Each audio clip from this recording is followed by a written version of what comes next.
Welcome to KXAN News Today. Today, Austin ISD leaders are talking about the state of special education when it comes to the school district. In 2023, the Texas Education Agency found the district repeatedly failed to evaluate students for special education. Now, in some cases, delaying evaluations for up to 9 months. The district spent the last year adjusting and investing in its program. Might see some smoke along I-35 today. Austin Water's Wildland Conservation doing a prescribed burn over 184 acres of land. It's running from 10 this morning until sunset. And that smoke will be visible between South Austin and east of Kyle to areas between Dripping Springs and Wimberley to the west. Some older adults hoping that you will enjoy the holiday season with them. Asher Point Senior Living of Austin is inviting people for a celebration. It's today from 2 to 5 in the afternoon. It's free, anyone who wants to get there, and it's meant to raise funds, though, and awareness for the Children's Advocacy Center of Texas. All right, let's get to today, because today Austin City Council has a busy day. It's voting on a 2025 plan for Austin Energy. That is just one of 140 items on the agenda. Good morning, everyone. I'm Sally Hernandez. And I'm Tom Miller. They have a lot of work to get to. It is the Resource Generation and Climate Protection Plan of 2035. Researchers say Austin Energy needs to prepare for growing demand on the grid, driven by data centers and artificial intelligence companies. Also up for discussion today is a vote on exploring partnerships with local universities. These would include Houston-Tillotson University and Austin Community College. The goal there is to enhance professional growth and governance. This is an effort aimed at providing city employees, commissioners, city council members, all with access to continued education credits, certifications, and professional development opportunities. So one item that they won't have to worry about, though, today is a potential commitment to spend hundreds of millions of dollars when it comes to capping I-35. That's a huge vote, and there was a deadline that was set for today initially.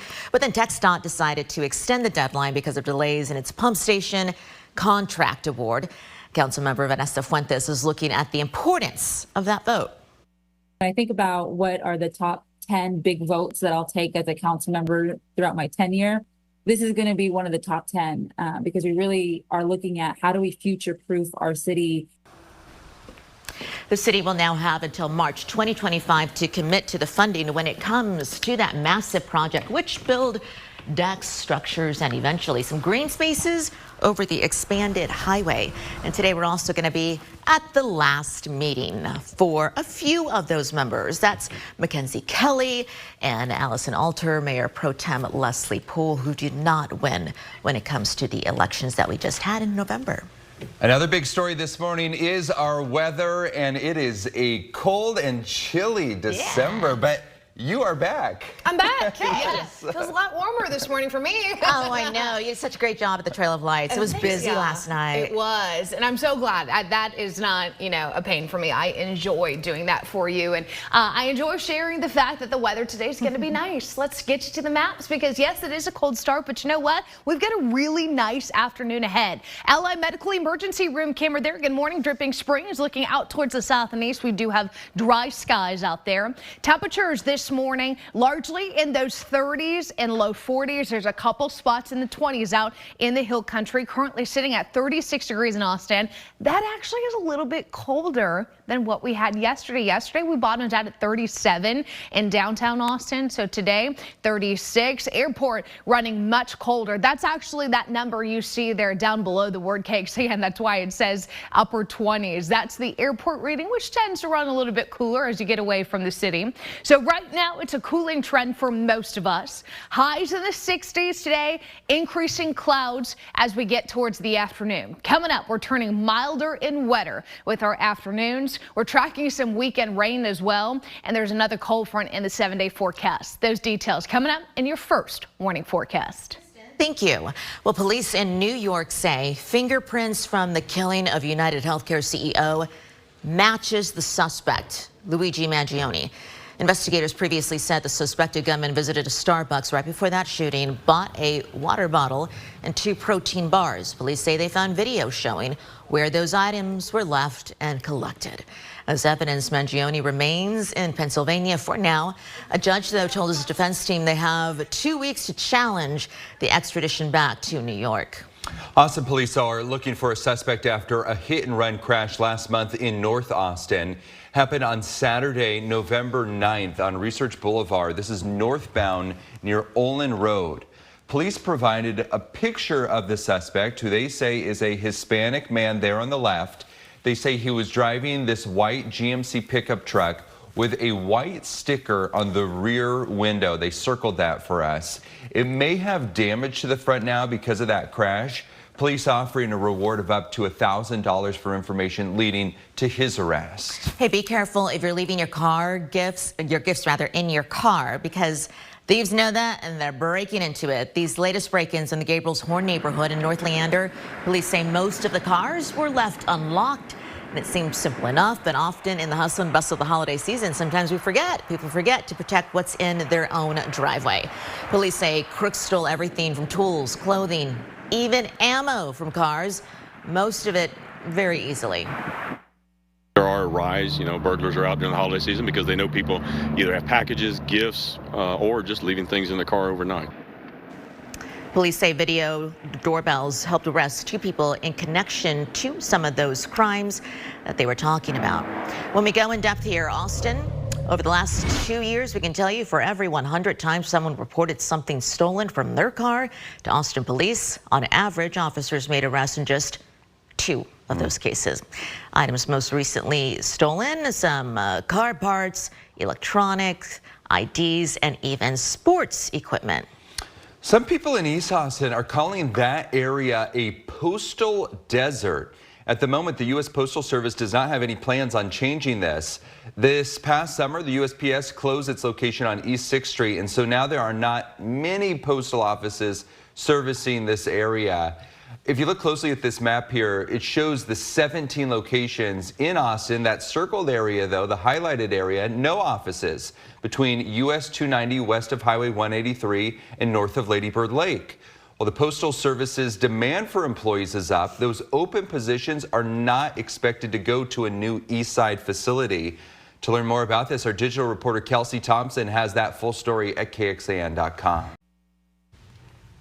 Welcome back. President-elect Donald Trump is now saying he wants former Arizona Senate candidate Kari Lake to serve as the next director of Voice of America. That is a media outlet that provides news, information, and programming, and it reaches about 328 million people worldwide.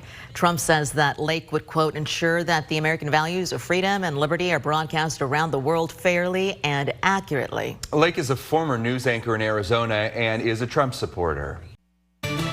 Good morning and welcome, everyone. Look at that shot from the Austinian that we have for you on this Thursday, December the 12th. Wide look right there of the city. Kristen is up with a look at your forecast. The clouds on the radar coming up.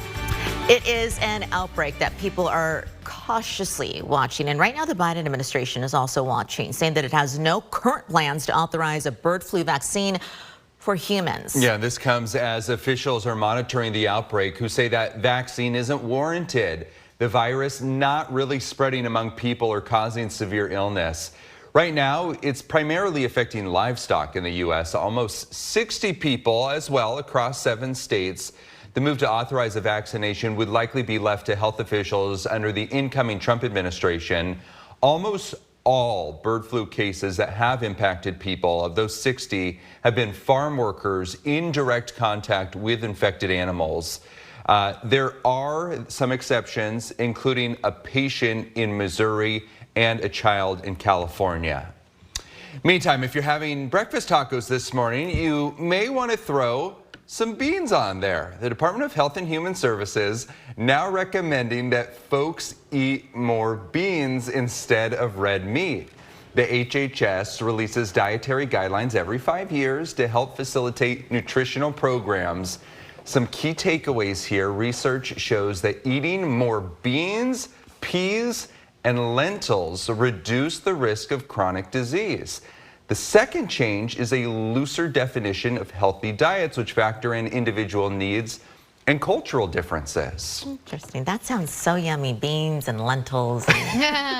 No seasoning, no salt, nothing. Yeah. I have a story, and since it's only 4:46 in the morning, we might have the time, which is that My mother-in-law will pour beans like out of the can into a bowl, And just take eat. a fork, Just eat and it. just eat it. So she's been ahead of the curve. Healthy. And I've always like sort of poked fun at it. Like, Yeah. what a strange thing to do. Yeah. And now I'm like, well, obviously Oh, she's laughing at you. Right. She's been laughing at me eating my brisket. You know. Well, I mean, it's a triggering point for many Texans when you talk about beans and chili. Oh, that's You true. know, that That's is a true. topic. Let's not polarize it right now. You don't get close to it. Let me show you what's going on outside, because it certainly is chilly weather with temperatures this morning down to the 30s in most areas. Right now, radar is completely quiet. We won't see anything today locally when it comes to rain, but maybe tomorrow. Live look outside from the Austonian. Behind it, you can see a current temperature of 36 with calm wind, humidity at 64%. So these temperatures this morning certainly warranting the heavier coat. Temperature of 31 in Georgetown, 33 Bastrop, 29 out in Fredericksburg. Blanco coming in at 44. Now from this cold morning, we transition into a milder afternoon. Temperatures today similar to what we had yesterday with those highs. High of 65 is actually very normal for us for this time of year. Very seasonable, but we will see increasing clouds. We're going to lose some of our sunshine today. Like I said, still going to be mild with everybody in those 60s, but notice the wind arrows. Those are coming out of the south. That south-southeast wind at about 5 to 15 miles per hour today is a warming wind for us. So it's helping get our temperatures up to where they should be.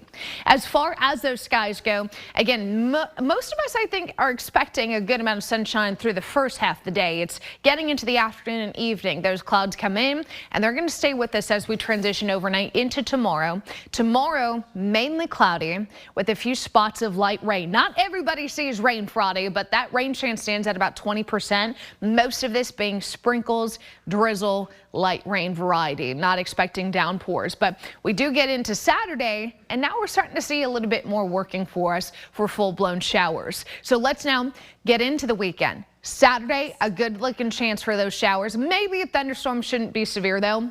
Sunday, a little drier, but the main event still looks to be Monday. Monday, we got a cold front coming through, and that's going to give us the lift we need to squeeze out a little bit more from these clouds. That Monday rain chance is up to about 50%. Behind it, a brief drying trend Tuesday before we get back into the rain action come Wednesday of next week. So unsettled weather is what we're looking at, but hey, we need rain. So this is the good stuff too, because we're not worried about flooding. We're not worried about severe weather. Just a little bit of a drink of water as we get into the later part of the week, weekend, and midweek next week. How much rain can we expect as we get into tomorrow all the way through the middle of next week? Well, obviously these rainfall totals are generally light, less than an inch from most areas that do see rain. Always going to see pockets of less and pockets of more, but this is giving me very similar flashbacks to what we had this past weekend, but not nearly as cold. That's going to be a huge difference here, as this is not that cloudy, chilly kind of weather. This is going to be much warmer with these high temperatures in the 70s leading up to this cold front that does come in Monday, just drops us back down to seasonable. If you remember last Saturday, we never left the 40s. So the rain chances begin tomorrow, continue each day through Wednesday. Overnight lows will be far from freezing as we get milder in the 50s and 60s. Well, let me take you out west now. Weather improving in the Southern California area with firefighters finding some success yesterday battling a wind-driven wildfire that burned in nearly inaccessible areas. This forced thousands of people from their home in the Malibu region. It is now 7% contained, and as of last night, there's still about 20,000 people remaining under evacuation orders and warnings. That's according to the LA County Sheriff's Department. Right now, it's unclear how that wildfire started. 9 buildings have now been destroyed and 6 others damaged, although crews have only surveyed about 25% of the affected area. Sally. Thank you, Kristen. The Austin City Council is preparing to vote today on an ordinance to make hospitals safer. This is in direct response to our investigations here at KXAN following that deadly ER crash that happened earlier this year. One of hundreds of similar crashes our team found out in the past decade nationwide. Right, but as KXAN investigator Matt Grant reports, some are pushing back on this potential change designed to protect patients. Nearly 10 months after a drunk driver crashed into St. David's North Austin Medical Center, killing herself and seriously injuring 5. So would bollards have been helpful in that case? There's a potential yes. Our ongoing investigation referenced several times. And I was reading the KXAN report that was talking about how many facilities they found without bollards. If you look up the news articles from KXAN. During the latest meeting of the Austin Planning Commission, some expressed concern over the City Council's upcoming final vote to require crash-rated security bollards at new hospitals, urgent care clinics, and standalone ERs, a safety measure currently not required by any local, state, or federal laws. Even though, as experts say, and we saw firsthand, they are effective at stopping a speeding vehicle. Does it raise some concerns with y'all's department that we're not looking at this more broadly, or how we can be using safety bollards in other situations to more effectively prevent crash deaths? An Austin transportation representative said the ordinance could be expanded to include other types of care centers, but noted current opposition from unnamed medical facilities. And we've had some that said we don't like being forced to do this either through site plans or our existing facilities. What is that going to do to, I don't want to be flippant, but their architectural and their visual of how they wanted to present their facilities? I'm just wondering if we know relatively a breakdown of how many hospitals are already using bollards at their entrances. We did not take a comprehensive survey. But earlier this year, we asked that same question, visiting dozens of hospitals across Central Texas, finding 16 with partial or no protection. The Planning Commission ultimately voted to postpone recommending the bollard ordinance, choosing to discuss it again at the end of January. But that may not matter. The resolution already received unanimous support from the City Council earlier this year, and the agenda for this week's council meeting waives a requirement for the Commission's review. That vote comes in direct response to our ongoing investigations. Councilmember Mackenzie Kelly, who introduced that resolution in July after watching our stories, tells us it's heartening to know we can move forward on council without a recommendation from the Planning Commission, and that the public deserves to have their voices heard on this important safety measure. At City Hall, Matt Grant, KXAN Investigates. And this is Mackenzie's last vote when it comes to the City Council before she moves on after that election in November. But they're going to vote on that item that Matt was talking about again today. Yeah, Kelly's term is up at the end of the month, and you can catch up on this full report before that council vote. Our complete coverage online right now at KXAN.com. Just look for the Preventing Disaster tab on the Investigates page. All right, Austin ISD officials breaking ground on Pecan Springs Elementary School yesterday. The campus is getting a full modernization look as part of the district's 2022 bond program. And this is one of dozens of projects happening right now with the money that voters did approve. Young Pecan Springs Elementary School students greeting their East Side community neighbors yesterday. It was an exciting day for them. They had some big hugs, had some smiles. There you go. Cute performances too to mark the occasion. The groundbreaking is now one of 28 comprehensive active 2022 bond projects that AISD has in the works right now. In Pecan Springs, given its location, given kind of the challenges that we've had in this community, to really invest and support our students in a meaningful way is absolutely incredible. It's set to be finished in the fall of 2026. Most bond projects take years, though, to complete. A little perspective here. There are still a few projects that are being finished with AISD's 2017 bond. This is KXAN Sports, brought to you by Thomas J. Henry. Good morning. The UT women's basketball team has not played a game on their hallowed ground of the Moody Center in 3 weeks. That changed last night, much to their delight. Certainly, it was the teddy bear toss they did at halftime. Always nice to see that. But the Longhorns dominated Southern. Jordan Lee with the three-pointer right there. And then Kyla Oldacre with the steal and the fast break layup to put Texas up by 18. Great job by Oldacre. More defense, Shea Holly with the block. Get that out of here. Texas still holding on. I say holding on. They were up by 18 at that point. And then Taylor Jones with the and one inside right there to put Texas up by 21. Fast break. Longhorns just running all over the Jaguars. Madison Booker with the layup to put Texas up by 30. Great night for Taylor Jones. She led Texas in scoring. And the Longhorns beat Southern 39-97 to improve to 9-1. And in football news last night, Longhorns junior offensive lineman Kelvin Banks Jr. won the Lombardi Award, which goes to the best lineman in the country, defensive and offense. He is just the 4th Longhorn to win that award. UT men's basketball plays New Mexico State tonight at the Moody Center. Tip-off is set for 7 o'clock. That's it for sports. Let's go back over to you. All right, thank you. So it is out. The SEC has revealed its 2025 schedule for the University of Texas, and Texas will start next season with a bang, going to Columbus to play Ohio State, and this time Texas A&M is coming here to DKR. Complete schedule shows the Longhorns host the Aggies for the first time in more than a decade. Now the rest of the schedule right now on our website, KXAN.com. Coming up, how will Austin Energy keep up with the growing demand for service? The plan up for a vote today that faces some pushback from some city leaders. If you're listening on the KXAN Today podcast, thank you so much for joining us and welcome. We hope you join us on air for that story and so much more on our website at KXAN.com.